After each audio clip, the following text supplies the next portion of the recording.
Bapak Ibu Saudara yang dikasihi Tuhan, sebelum kita mendengarkan kebenaran firman Allah, apakah engkau sudah siap bertemu, berjumpa dengan Tuhan lewat firman-Nya?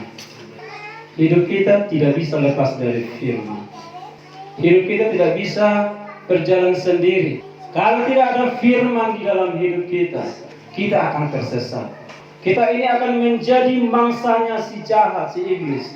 Tetapi saya percaya, hari ini, persahut tahun Sang Timur, di saat kita datang beribadah merendahkan diri di kaki Tuhan, bahwa kita semua disayang dan dikasihi Tuhan.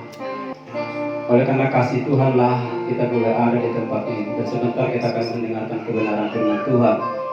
Jangan ada satu orang pun yang mengeraskan hati.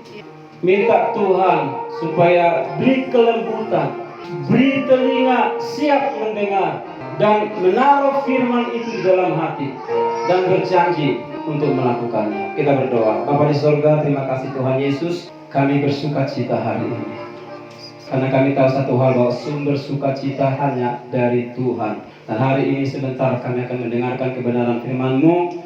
Waktu hamba-Mu berbicara, pakai Tuhan menjadi alat yang heran, sehingga setiap telinga yang mendengar, setiap hati yang terbuka, ada berkat khusus Tuhan beri hari ini. Terima kasih Bapa. Kami serahkan ibadah ini ke dalam tangan-Mu, ke dalam penyertaan Tuhan. Biar hari ini kami menerima berkat. Di dalam nama Tuhan Yesus Kristus kami mengucap syukur dan juga berdoa. Semua yang percaya berkata amin. Haleluya. Bagaimana kabar Bapak Ibu? Saya lihat bapak-bapak tambah ganteng-ganteng hari ini. Tahu nggak rahasianya kenapa? Ya, selain itu, waktu istrinya gandeng foto di sini, waduh, ternyata nggak pernah, jarang-jarang seperti itu ya. Ya, di sini kita bisa bersuka-cita, merasa gembira. Tema kita adalah tentang keluarga bahagia.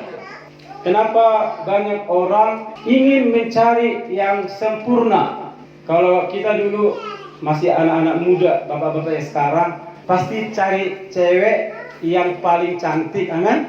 Yang paling baik hati, yang sempurna, yang punya pekerjaan dapat gaji yang lebih gede, bisa gitu kan? Itu beberapa syarat. Kita memiliki ukuran yang sangat tinggi. Kita ingin orang sempurna. Kita memperoleh pasangan kita yang sempurna, anak-anak kita yang sempurna. Coba ibu-ibu, kalau anak-anaknya nilainya anjlok, marah nggak? Marah. Ya, bahkan malu saudaraku. Tetangga punya anak nilainya 80, 90, 100, anaknya 5,5 gitu kan. Ya kan? Jadi kalau tetangga bilang, Dek, sih lihat dulu rapor anakmu berapa. Bagus-bagusnya semua, nggak usah dilihat gitu kan. Padahal karena nilainya jelek. Tetapi jujur saudaraku, kita para suami-suami, para istri, anak-anak, mengapa kita tidak bisa sempurna? Ada nggak di sini yang sudah sempurna? Nggak ada. Kita semua punya kekurangan dan kelemahan. Tetapi bukan karena itu kita akhirnya udah menyerah. Pokoknya udah beginilah keadaan saya, tabiat saya. Dari dulu sampai sekarang saya tidak berubah, karena Tuhan Yesus tidak berubah gitu kan? Ya. Kita mau saudaraku membangun sebuah keluarga bahagia. Keluarga bahagia yang kita harapkan itu adalah hasil dari sebuah proses. Tidak tiba-tiba langsung bahagia, senyumnya nyinyir gitu kan. Tidak semua orang yang nyinyir itu bahagia saudaraku. Dia biasa aja juga tapi bisa bahagia. Ada orang yang sukanya ketawa gitu kan, gembira. Lagi ada juga orang kalem-kalem tapi bahagia. Jadi ukuran kebahagiaan itu tadi malam bukan urusan harta, amin? Bukan karena uangnya banyak. Miskin juga bisa bahagia, tapi jauh lebih berbahagia kalau lebih banyak uangnya. Asal tahu cara mengelola keuangan. Bapak Ibu Saudara yang saya kasih dalam Tuhan, akhir-akhir ini saya mendengar begitu banyak rumah tangga di ujung perceraian. Saya coba mengamat-amati gitu ya. Ternyata benar ya, keadaan zaman yang sekarang ini yang sangat membawa banyak hal yang negatif, membuat rumah tangga jadi berantakan. Ada beberapa poin yang ingin saya bagikan bagi kita. Bagaimana kita supaya bisa membangun keluarga yang berbahagia? Sebelum saya sampaikan kepada Bapak Ibu, saya juga mengecek ke dalam. Jangan kita ini cuma pintar ngomong khotbah, tapi nggak dialami gitu kan. Itu paling menyedihkan saudaraku. Membangun kebahagiaan keluarga itu harus dimulai dari diri kita. Amin. Apa yang harus kita lakukan? Apa yang harus kita buat? Ternyata begitu dilakukan survei, yang paling banyak bermasalah dalam keluarga, pertama adalah masalah komunikasi. Banyak orang tua, bapak-bapak atau ibu-ibu berbohong di dalam pernikahan. Apa yang disebut berbohong dalam pernikahan? Waktu dia pacaran, dia selalu menampilkan hal-hal yang baik, benar nggak? Ya kan? Ya. Seperti pendeta bilang tadi malam, sebelum dia ketemu sama pacaran dia apain? Disemprot dulu kan dari atas sampai ke bawah, ya kan? Ya. Jadi masih 10 meter jaraknya jauhnya gitu ya, udah tercium aroma mengharumkan gitu ya. Itu kayak parfum pacar saya, tahu gitu ya. Dan ngomongnya baik. Kalau dia makan di restoran berdua, kebetulan ada uangnya, kebetulan. Kalau lagi ada makan, ya kan? Disendok pelan-pelan, disuapi, mangga. Ya, cara menyuapnya pelan-pelan gitu ya. Dibuka mulut, dan dikunyah mulutnya tertutup, ya kan? Elegan banget gitu ya. Terus kata-katanya, semua kata-kata yang sempurna telah dicatat, ya. Menyanjung, ya kan? Bilang kamu cantik banget hari ini. Saya kemarin-kemarin enggak dong, gitu ya. Bukan enggak cantik kemarin, tapi hari ini kau istimewa, gitu ya. Karena ada keinginannya, dia sedang mempersiapkan sebuah kalimat I love you, gitu ya. Supaya dia menerima saya harus membahagiakan dia, membanggakan dia. Nah, saudaraku, ternyata begitu menikah, satu persatu kepalsuan itu mulai terbuka. Ternyata orangnya kasar banget. Ternyata orangnya egois. Ternyata orangnya nggak bisa mengasihi, ya kan? Bulan pertama masih mulus, gitu ya, masih bisa menutupi. Bulan kedua, tahun pertama sudah mulai kelihatan gerak-geriknya. Tahun kedua, ketiga, ya, biasanya tahun-tahun kelima itu badai datang menerpa, gitu kan? Ya, saya nggak tahu kalau istri saya itu nggak bisa masak, gitu kan? Selalu masak asin terus, ya kan? Kalau waktu pacaran dia masak asin masih bisa bilang, oh enak banget, gitu ya. Tapi sekarang nggak bisa lagi dibohongin. Saya mau jujur, sudah tidak tahan lagi masakanmu. Sungguh mengganggu kesehatan saya. Saya nggak bisa lagi. Masakanmu paling asin di dunia. Artinya kamu harus bertobat. Banyak komunikasi yang membuat akhirnya satu dengan lain saling bermusuhan, saling melukai, sehingga mulai berbisik. Ada nggak di ayat Alkitab boleh bercerai? Kalau ada ayat pendukung, boleh nih saya mendaftar. Ya kan? Itu akan kita sampaikan, saudaraku.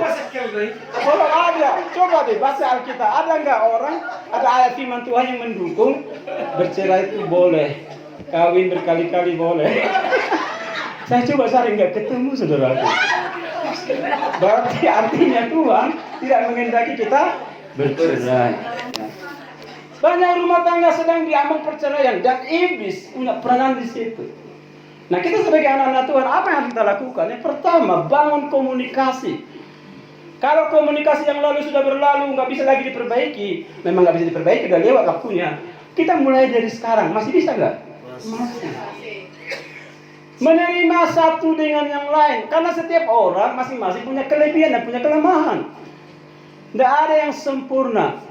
Istri saya cantik-cantik begitu, ada kelemahannya. Saya berani ngomong kelemahannya apa? Dia kalau kemana-mana suka terlambat. Ya. Dia lebih banyak mandi dan bisa sampai 1-2 jam, saudara. Dari pernikahan pertama, saya sudah menahan perasaan itu. Saya mencoba, Tuhan berilah kekuatan kepada, karena saya orang yang cepat.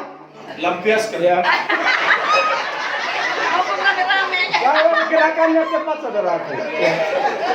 Di rumah kami yang belanja saya, bukan tidak saya serahkan kepada istri saya untuk belanja. Nawar aja bisa 3 jam. Kapan masaknya? Saya kalau datang ke pasar udah tahu. Ya om, apa saya udah tahu kan? Ini langsung bayar, udah cepat. Jangan sampai 10 menit udah sampai, oh udah belanja, udah cepat, ngapain lama-lama. Jadi, tapi saya bisa menerima saudaraku. Istri saya tidak jago masak.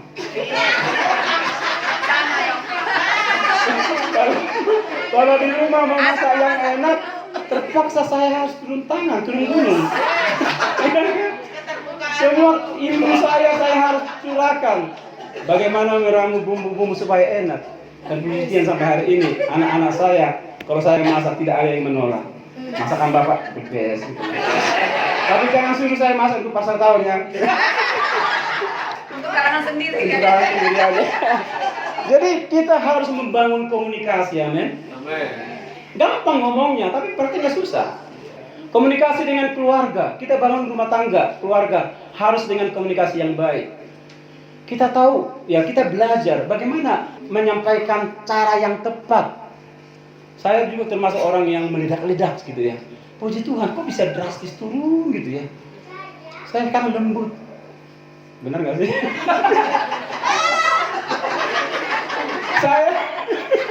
Kalau saya menganggap diri saya udah berubah. Kalau dulu saya itu temperamental. Kalau orang lewat gitu ya, biasanya kan kalau di daerah kami itu kalau ada jalan sempit, ada orang duduk kiri kanan, kan bisa kita bilang misi gitu ya. Saya dulu nggak bisa lembut. Misi, misi pak, misi. Salahnya karena begitu kebiasaannya gitu ya. Tapi sekarang udah bisa lembut saudaraku. Kalau ada masalah yang berat, kita tenang, senyum dulu. Ada apa? Ada apa? Ya kan? Oh, ketua Bona tahun ini saya juga stres juga gitu kan. Ada yang begini. Orang bilang itu kan bunga-bunga. Enak aja bunga-bunga, yang stres panitia. Iya saudaraku. Tapi harus kita hadapi. Saya berpikir kalau tidak ada komunikasi yang baik, ini hancur ini. Tapi puji Tuhan bisa berjalan dengan baik dari awal sampai mau ujungnya hari ini bisa berjalan baik. Itu dibangun oleh komunikasi. Karena setiap orang beda-beda keinginan, sifat, karakter, temperamennya beda-beda. Ada yang gampang tersinggung. Saya juga termasuk gampang tersinggung. Cuma saya nggak tunjukin aja. Ya. Saya hanya terlang di dalam hati aja. Tapi ada orang tersinggung, dia nggak simpan di hati, dikeluarin. Kalau saya simpan dalam hati. Kalau emak, apa yang menderita? Ya kan? Tetapi saya percaya, apapun masalahnya, apapun keadaan kita, saya mengatakan, bangun komunikasi, amin. Usahakan komunikasi dua arah. Jangan cuma kita bicara kepada orang, tapi kita juga mulai dengar apa kata orang kepada kita. Amin. Ya. Kita harus komunikasi dua arah. Kalau tidak, saudaraku, akhirnya kita memaksakan kehendak kita kepada anak-anak kita. Apalagi zaman sekarang, anak-anak dengan zaman kita kan berbeda. Anak-anak kita pegang handphone terus, gitu ya. Servis Bapak Gembala ini kemarin dilempar handphone anaknya, tapi dibeli pula, gitu kan? Kalau berani lempar, jangan beli, ya kan? Berikan hukuman. Saya juga memiliki kendala. Kami sebagai orang tua memiliki kendala komunikasi. Ya, anak-anak kami Jonathan, Stephen, sering mereka berantem duel. Awal-awal saya bilang, oke, ayo mulai aja. Siapa yang duluan? Tapi gak betul juga, gitar saya 2 hancur. Pakai pukul-pukulan. Saya pikir, begini ya Tuhan ya, anak pendeta. Gimana menjadi saksi gitu ya. Tetapi membangun komunikasi, ajak waktu yang tepat. Kalau saya omelin, saya hantam mereka udah lebih gede. Kalau saya dipukul, kekuatan mereka udah lebih kuat dari saya.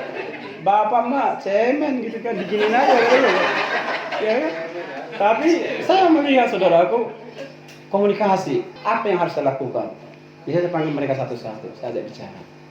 Ya, saya kasih pengertian. Ternyata kalau kita ajak dengan lemah lembut, berbicara dengan tepat, mereka bisa memahami kok.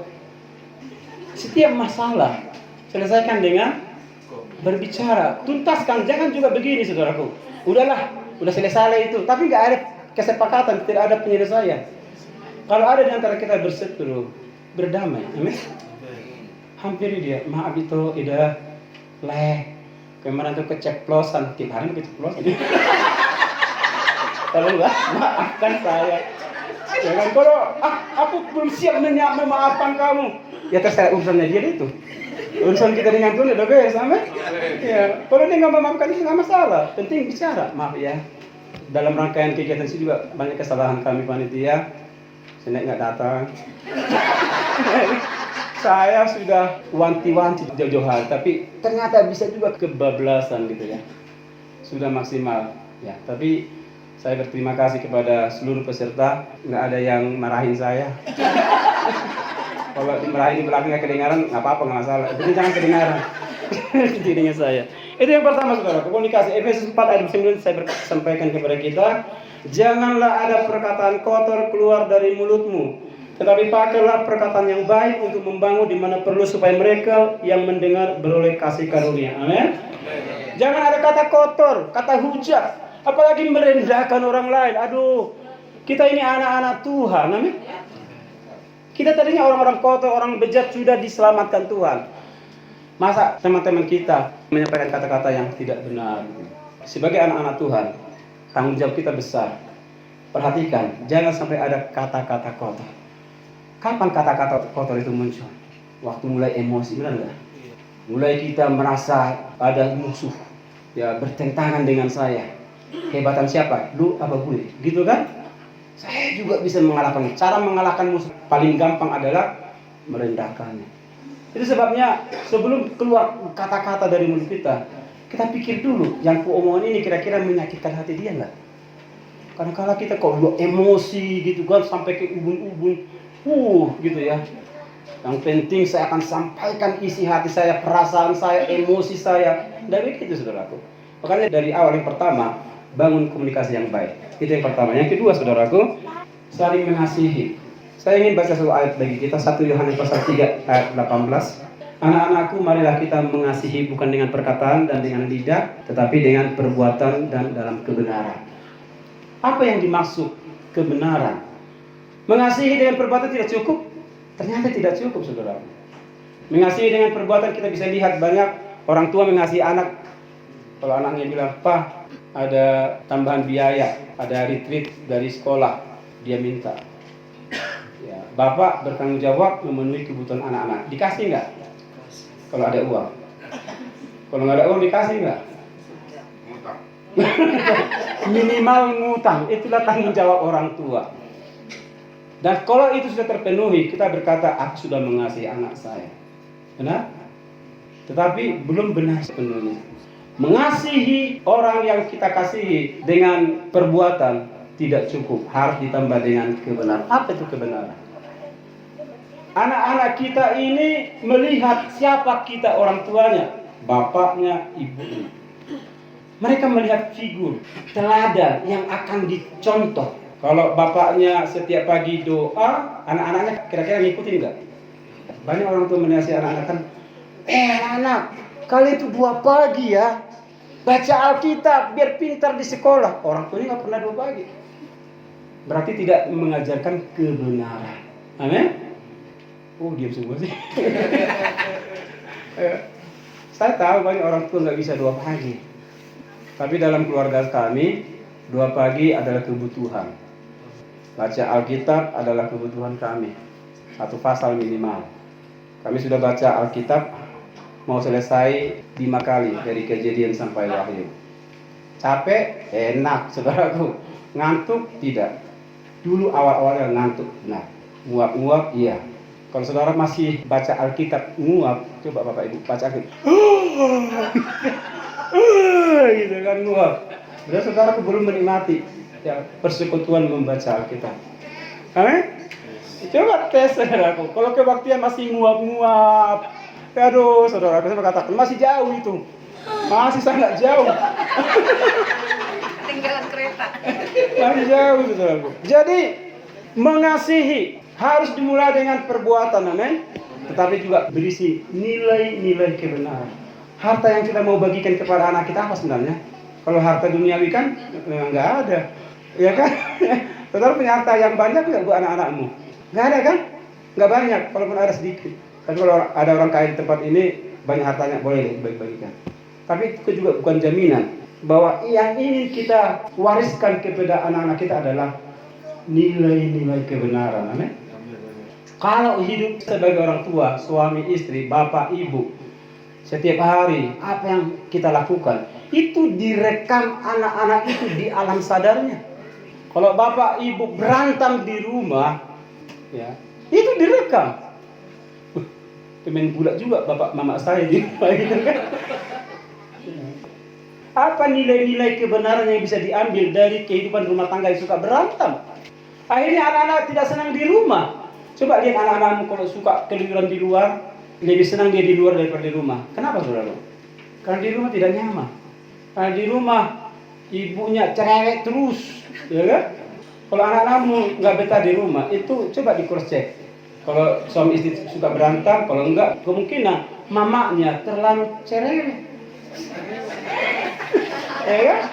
Begitu anaknya pulang ke rumah, udah langsung bab 1, bab 2, gitu kan? Dengan segala sejuta aturan-aturan. Ya. Pernah nggak saudaraku ibu-ibu lagi ngomong sama anaknya, telinga anaknya tutup. Itu kan nggak sopan kan? Ditutup telinganya kan? Nggak kuat lagi saudaraku. Coba saudaraku berada di posisi anak itu, dicerewetin terus, nggak kuat. Akhirnya kupingnya ditutup saudaraku.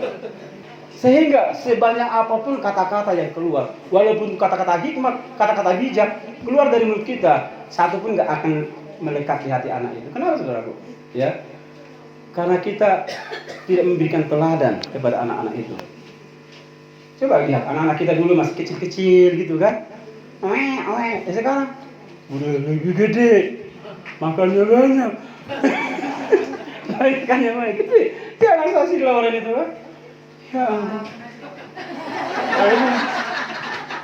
Ya, semuanya bengkak. Saya bilang, nah, kurangin makan. Bukannya bapak tidak bisa beli makan banyak. Satu boni pun ku kasih bisa. Tapi gimana penampilanmu? Jangan sampai nggak ada lagi laki-laki lain yang menarik perhatian ke kamu gitu. Coba anak saya agak kurus dikit kan, gagak libur 1 ribu. Lain, sekarang tuh anakku si ganteng gitu ya. Wah, kata-kata cocok mana? Gak boleh, asal nama murah. Menurut tong fokus tong ya. Di dalam kasih ada muatan yang bernama teguran dan pengampunan. Amin. Jadi kasih tidak hanya memberi saudaraku, tapi ada proses di mana kita harus ditegur. Tuhan melihat kita salah, ditegur nggak? Ditegur. Berapa kali ditegur? Sering ditegur. Kalau kita lagi dengar khotbah, Tuhan lagi menegur nggak? Tuhan menegur. Kalau anakmu salah, ditegur juga. Jangan dibiarkan. Saya melihat ada satu keluarga, waktu kecil anaknya salah nggak pernah ditegur. Begitu dewasa, semua kesalahan dilakukan, stres bapaknya. Kenapa anakku hidupnya nggak bisa diatur? Ya, karena dimulai dari waktu kecil nggak disiplin. Amin.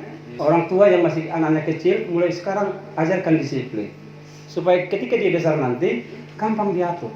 Tapi kalau sudah mulai besar didisiplinkan, seperti membengkokkan pohon yang tua, dibengkokkan patah malah, ya kan? Itu sebabnya mari kita bangun, menegur suami istri. Gimana cara menegur? Juga harus ditegur. Kalau masakan istrinya nggak enak, bilang nggak enak dengan cara yang baik. Gimana caranya? Susah ya? Susah ngomong tak teru. Dangarong dehina. Natuari pasipu. Tenai dangarong dehina. Wah, ada cara nama dokter gitu ya. Kita minta hikmah lah dari Tuhan. Jadi saudara, kenapa bapak-bapak suka makan di luar? Jadi Pak, udah makan? Udah dari luar. Istri-istri cek, jangan-jangan masakanmu nggak enak, benar-benar nggak enak. Ya kan, kasihan. Suami-suami dilayan mbak-mbak di warteg sana. Ini kan istri yang melayani. Amin. Tegur saudaraku. Apapun kesalahannya, usahakan tegur. Jangan menghindari masalah juga. Supaya jangan ada masalah, nggak usah ditegur. Enggak. Setiap kesalahan harus diperbaiki, dibutuhkan teguran. Yang kedua, harus mengampuni. Amin. Salah diampuni gitu. suami istri yang sering berselisih paham, ya kan? Maka kita harus kaya pengampunan. Harus ada rekonsiliasi. Kalau udah merasa udah nggak enak, tidur udah saling nungging gitu kan? Suami kemana, istri kemana gitu kan? Enak nggak saudaraku? Bahagia nggak saudara? Tidak bahagia. Coba selesaikan. Ada orang masalahnya, ya kan? Coba tuntaskan, sampaikan gitu. Biasanya karena kita tidak kaya dengan pengampunan. Kalau pasangan kita penuh dengan segala kesalahan, maka kita juga harus memberi pengampunan. Sehingga waktu kita mengampuni dia, maka kembali membangun, bisa saling mengasihi. Istri saya, aduh, istri saya lagi katanya.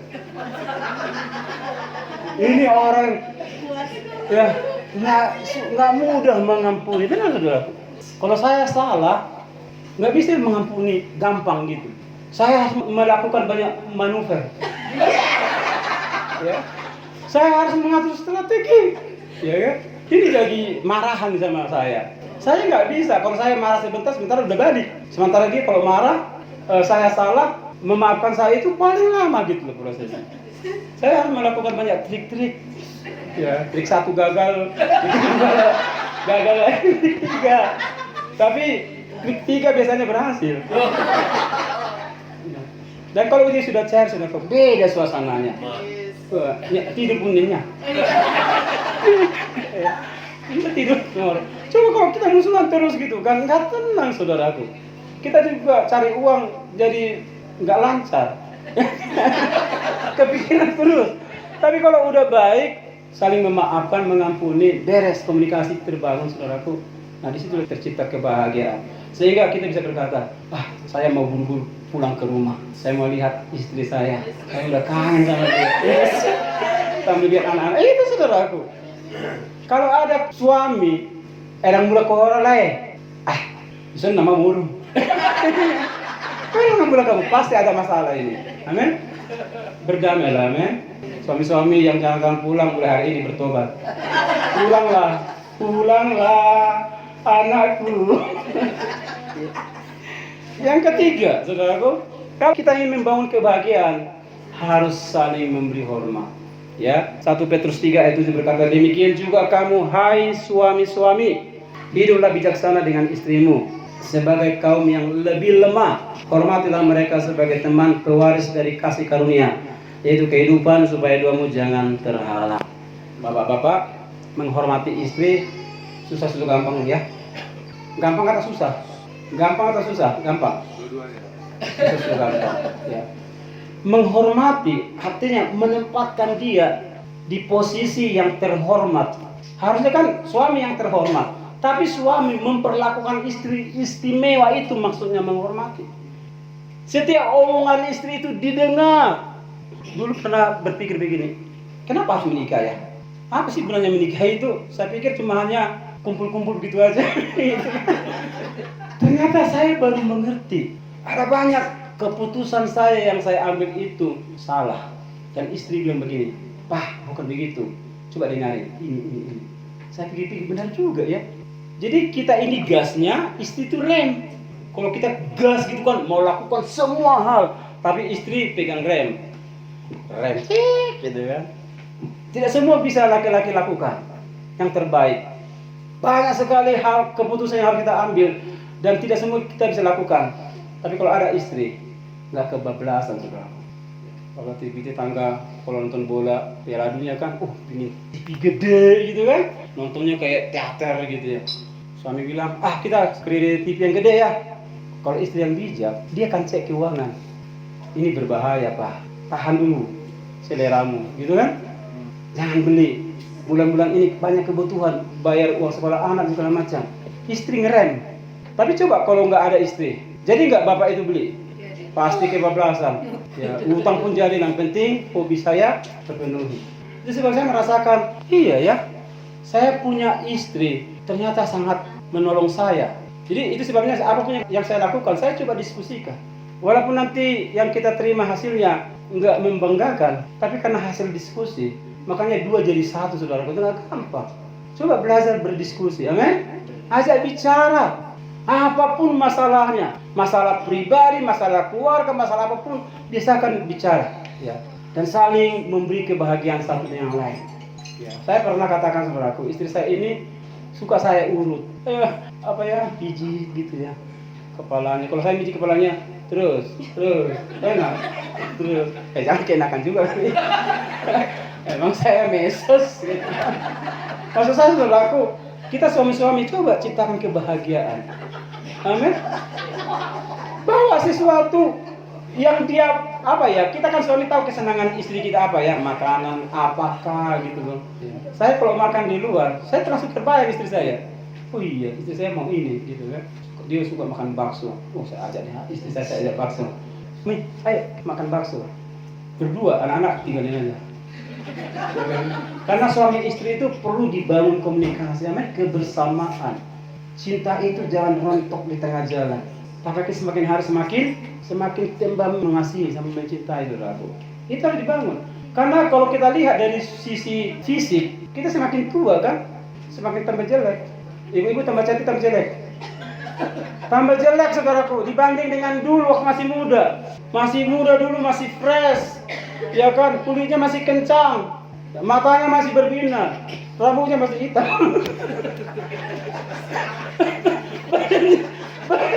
Ya waktu masih muda kan, emang ada muda, udah putih semua. Kecuali kalau dicat itu kan. Waktu masih muda begitu. Tapi kalau kita sudah tua, saya aja ubannya udah banyak, saudaraku. Jangan kira ini hitam, bukan karena dicat. Dicat putih. Karena ini botak ini mulai bolong-bolong, saudaraku. Dicat putih anak saya ini, saudara.